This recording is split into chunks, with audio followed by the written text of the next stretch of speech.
అవు అన్న ఎటు పోతానువే? బండి సర్వీసింగ్ ఇచ్చింది వాడు ఇంకా చేయలేదు, రేపిస్తా మాపిస్తా అంటున్నాడు. అవునానే, నీతోనే ఒక ముచ్చట చెప్దాం అనుకుంటానన్న. ఏమనుకోగా? ఏంది చెల్లె? ఏం లేదన్నా, ఆ పెద్ద పిల్లని చూసుకొని చిన్న బిడ్డను అది గోసలు పెడతాంది మాలతి.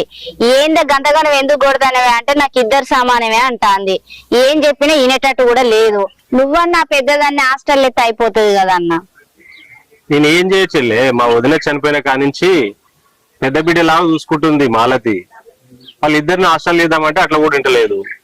ఎన్నిసార్లు చెప్పినా కూడా గట్లే చూస్తుంది. నేను ఇప్పుడు ఏం చెప్పినా వినేటట్టు లేదు చెల్లె. ఏదో ఒకటి చేస్తా చెల్లె, కానీ ఇద్దరితోటి మాలతి కూడా ఇబ్బంది అవుతుంది. ఏదో ఒకటి ఆలోచన చేసి చెప్తా. అరే అదేం పద్ధతి అన్న ఆమెది? అక్క బిడ్డనేమో దగ్గర తిట్టాంది, కన్న బిడ్డనేమో దూరం పెడతాంది. ఏందే ఇది గంటగానం కొడతానో పిల్లనానంటే, ఏందక్క మా అక్క బిడ్డను చూస్తే ఓర్తలేదు, అది ఇంట్లో ఉంటే నేను ఉండను బయటికి వెళ్ళిపోతా అని చెప్తాంది. దీనికి ఎవరు నేర్పిస్తాలో ఏమో అని అంటాంది. గాపాష పిల్లకి ఎవరు నేర్పిస్తారా అని నేను గట్టిగానే అన్నా. ఇట్లా చూసుకుంటూ ఉండకన్నా ఏదో ఒక గట్టి ప్రయత్నమే చేయి నువ్వు. ఇట్లనే చూసుకుంటా పోతే ఆ పిల్లనే దగ్గర తీస్తుంది, ఈ పిల్లనే దూరం చేసుకుంటది.